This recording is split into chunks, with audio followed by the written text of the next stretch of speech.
A story we've been following on Bridge City News is how the Liberals recently stopped the Ethics Committee from calling the Ethics Commissioner forward to testify in the report that Prime Minister Justin Trudeau broke the law. Joining me now from Toronto to discuss this is one of our political correspondents, Brian Lilley. Brian, it was a close vote at 5-4. Yeah, and only at 5-4 because a Liberal decided to vote with the opposition and say, I want to see the ethics commissioner here. But he explained that it's because he thinks the ethics commissioner is wrong. This is Nathaniel Erskine Smith. He's just outside of the downtown core of Toronto, Liberal MP. And he said, the ethics commissioner is wrong, and I want to talk to him about his legal reasoning.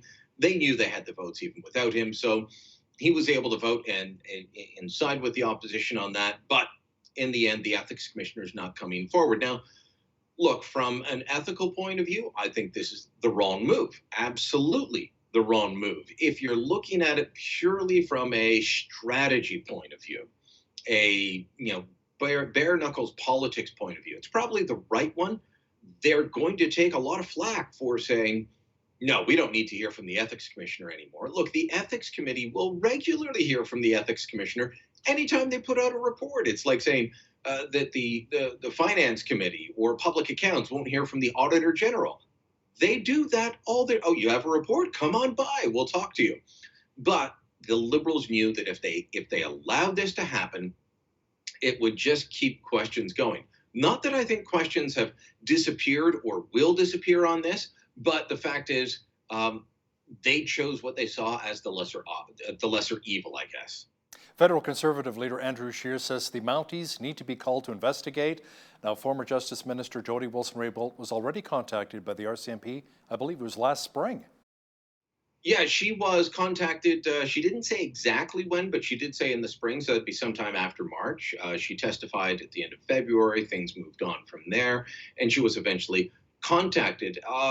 She was asked, okay, well, what did they talk to you about? And she said, well, I won't get into the details. Who else called you? And she said, I can't really talk about it at the moment. So the simple fact of the matter is we don't know much more than that. I've been calling for an RCMP investigation since February 10th. I looked it up the other day. This story broke on February 7th, and I've been calling for a police investigation since February the 10th. I'm not the only one. As half a dozen former attorneys general at provincial and federal levels across the Conservatives, the New Democrats, and Liberals have said the same, that there should be a police investigation. Michael Bryant, former Liberal under Dalton McGuinty in Ontario, said ordinary Canadians have been charged for obstruction of justice for far less than we have information for here. So it's, it will be surprising if the RCMP don't. But will we find out about it during the election? If we do, that poses a big problem for the Liberals. They're hoping to skate by and say, well, the polls aren't really changing on this. But if a police investigation happens, they're done. Yeah, I mean, that's very surprising that the recent polls show that little has actually changed amongst voters right now. But still, that SNC-Lavalin affair is bad news for our Prime Minister, Justin Trudeau. Yeah, a whole pile of polls out over the last few days on this showing that there hasn't really been much in the way of movement. And so whether you're talking about Ipsos that has the Conservatives ahead by 2, I think it's 35-33, or DART, which is a firm that I work with, it's 39-32. But that's, the Liberals held their own compared to late June's polling numbers, and the Conservatives were up by 2. But that's partly because in Alberta, they were polling at 77%. Well, they're going to win all the seats in Alberta already. So, running up the score, as you might say, doesn't really help them. So it's going to be interesting to see, where things fall out. But I will point to this. The DART poll that I reported on the other day showed that only 26% of Canadians thought Justin Trudeau and the Liberals have done a good job and deserve to be reelected. That means that the number of people thinking he deserves to be reelected is less than the number of people saying they will vote for him by 6 points. Well, if you lose those 6 points, or you only lose half of them because people are like, well, yeah, I want to vote Liberal, but the polling station, it's way over there, Hal. I got to go over there. I'm going to stay on the couch. That becomes a problem for any party. It's called a voter enthusiasm gap, and the Liberals are kind of facing that at the moment. It should be interesting to see how many people head out to the polls. Here in Alberta, we had record numbers because people really wanted a change in government. So we'll see what happens come October 21st. Now, Brian, some people have been asking when this scandal first broke, why didn't the Liberals replace Trudeau and rebuild the party's image with a new leader leading up to the fall election? Is it too late now? Well, definitely now it's too late, and they still think that they have a fighting chance. And I will not count the Liberals out. I think they have a very difficult path to form a majority government at this point, but they could win the most seats and try to govern with a minority, especially one propped up with Elizabeth May and the Greens, perhaps the New Democrats, perhaps the Bloc Québécois on certain bills. You know, Stephen Harper was able to negotiate for what, about 4 years, more than 4 years, over two different minority governments. So the Trudeau Liberals could do that, but it's going to be a tough road for them to hoe. The back in February, they thought that they would be able to skate by this, that this would not actually turn into the disaster that they thought it, or that the opposition thought it would be. Turns out the opposition was right. Sure, the Liberals have bounced back a bit in the polls, but not enough. They're nowhere near majority territory at this point. And if you had told me on the day after the election day, about October 20th of 2015, if you told me then Justin Trudeau would be in a difficult spot for re-election, I would have thought you were crazy. I thought for sure this guy was a two-term majority winner. Campaigns matter, and we've still got about 60 odd days to go, Hal. A guy who has the nickname Jihadi Jack may be coming to Canada. Brian, what do we need to know about this guy? Jihadi Jack, yes, that is the nickname given to Jack Letts. Born and raised in England, he is definitely a Brit. He's not a Canadian, but his father was born in Canada, and therefore he has claim on Canadian citizenship. He's never lived here. He's been here several times, but this is a young man who, at the age of 18, had converted to Islam already for a few years, taught himself Arabic so he could read the Quran, and took on what many would call a perverse view of Islam, and decided to go to Syria and wound up, he says, oh no, I never joined ISIS, but he does admit that he was with what he described as a Muslim mafia and some really bad guys. And he admits that at different times in an interview with the BBC, he talked about how, I thought about being a suicide bomber. He said, I didn't want to strap it onto myself with a vest, though. I thought I'd do it with a car. Okay, I don't really care how you're doing it. I don't want a suicide bomber living next to me. But he's been sitting in the Kurdish jail for the last 2.5 years, and the Brits just revoked his British citizenship. They said, he's a terrorist. We're revoking it. He can go to Canada. He has very tenuous ties to Canada. But suddenly, the Liberal government, which for years has said a Canadian is a Canadian is a Canadian, this is the Liberal government that gave Zachariah Amara, one of the people behind the Toronto 18 plot, they gave him his citizenship back after the Harper government had revoked it. They're now trying to run away from Jihadi Jack. Not a nice guy. I put out a column the other day that detailed many of his quotes, and including he said at one point, just because I don't like ISIS, I'm paraphrasing, but just because I don't like ISIS doesn't mean I'm with, and I quote, you, the dirty non-Muslims. So not a guy you want living next door. Trans Mountain says it is mobilizing their workforce and the pipeline should be completed by the year 2022. But Brian, we've seen the song and dance before, and Alberta Premier Jason Kenney says we shouldn't get that excited just yet, since there could be more delays. Yeah, and I'm with Premier Kenney on this. Look, all the attempts to shut this down through judicial proceedings, through protests, through absolutely everything else, the idea that this pipeline will be done in 2022 is, well, a pipe dream, pardon the pun. I'd love to see it done by then. I'd love to see the construction get underway. But when you have so many groups looking to stop this, and the courts are just ripe for them, and we don't have a federal government that has the backbone to try and help push it through and invoke federal powers, I don't see it happening. Maybe, after the election, and I'm saying it could happen with either the Liberals or the Conservatives. One of them could push it through. More likely the Conservatives than the Liberals, but either one could.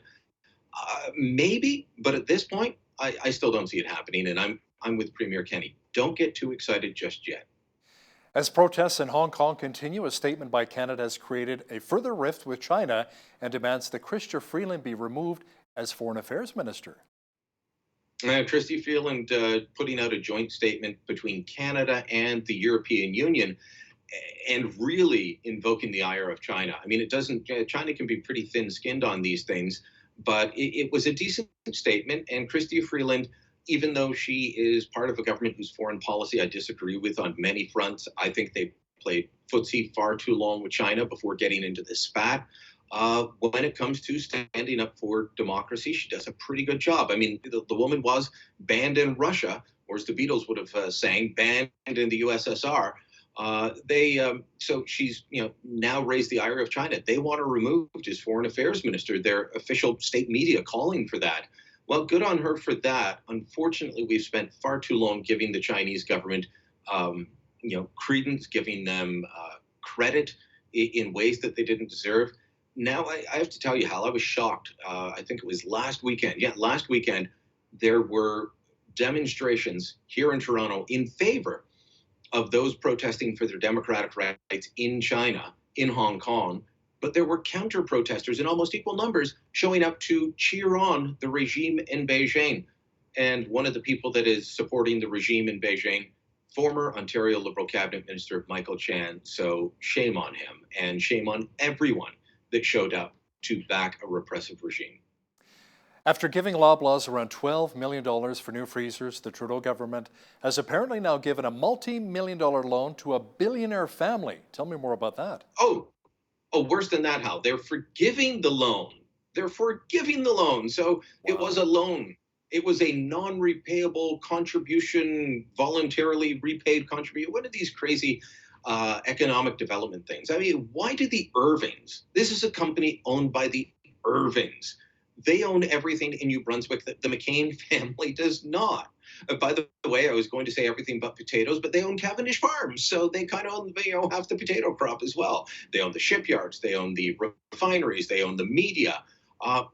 This family does not need to be getting loans from the federal government, but not only did they get the loan, but now the government is forgiving a $7 million loan to the Irvings. And you think about what it's like if you owe the government money and then you say, wait a minute, this doesn't make sense, nor is it right. It's completely unethical in my view. You know, my son's got these big student loans. Maybe I should talk to the Liberals about forgiving that one too. Like a lot of students probably want to do, the province and the federal government. Absolutely. PPC leader Maxime Bernier has been banned from official debates. Meanwhile, the number of debates continues to grow, Brian. Yeah, so the official debates, they've announced who's going to moderate them. They've announced who's invited, but they will not be inviting, at this point, Maxime Bernier. They say he doesn't qualify in a couple of points, and they're looking to see maybe there's another way, and maybe if some polling's done, and if he jump down, turn around, count to three, maybe he can jump in. Maybe he can get into that. I'm not going to hold out hope. Look, I was of the opinion that Elizabeth May never should have been in the debates because she doesn't have official party status. That's my view. If you're a lone MP, I don't think you belong in the leaders' debate. Do we allow Aaron Weir, the guy that now identifies as a CCF MP? Well, does he now get to go and show up at the leaders' debate? What about the Communist Party or the Marxist-Leninist Party, which is different than the Communists? I mean, there are literally hundreds of parties that will run across the country. You have to draw the line somewhere. Nothing against Max, but I think that we do have to have a standard somewhere. As for the growing debates, well, at first it was just Justin Trudeau just wanted these official debates by a broadcast consortium. Well, then they had the Monk debates come out and say, well, we want one just like we had last time. We want one on foreign affairs, and we're going to hold it on this date, and we're inviting all the leaders. So far, Andrew Scheer has said he'll show up, but we haven't heard from the others. Then the other day, Maclean's Magazine and City TV, both part of the Rogers Empire, they said, well, we ran a debate last time. We want to do it again. And so they've announced their date, and they're inviting all the leaders. Theirs would be the earliest in September. We'll see if they jump in. In my view, if I'm Justin Trudeau, I'm avoiding as many debates as I can, but we'll see what happens over the coming weeks. Brian, social media has exploded with the fact that some of the moderators may be Liberal sympathizers, and they may be slipping Justin Trudeau some of the questions ahead of the debates. What have you heard? I don't think that they'll be slipping Justin Trudeau questions ahead of the debates. I wouldn't go that far. But when you look at the fact that you've got Althea Raj from Huffington Post, very much with a left-wing bent, you've got Susan Delacourt, who only wears red shoes because it is close to the party that she supports. And, she's been identified with the Liberals for a long time. She's from the Toronto Star. Rosemary Barton from CBC. I mean, we all know which way CBC lands. So at least 3 out of the 5. I wouldn't put Lisa Laflamme and Donna Friesen. Lisa Laflamme, of course, CTV, Donna Friesen from Global. I wouldn't put them in the same camp as the other 3, but 3 out of the 5 are definitely left-wing politically. I think it shows up in their work. Look, nobody would say Brian Lilley does not lean to the conservative side, and you know that going in. But these guys don't declare which way they lean. They claim to be neutral. I don't buy them being neutral for a moment, and I don't think the audience should. And I'm a little skeptical of this quote unquote official debate with the official moderators. One of our regular contributors, Brian Lilley, joining me once again from Toronto. Thanks so much, Brian. Thank you.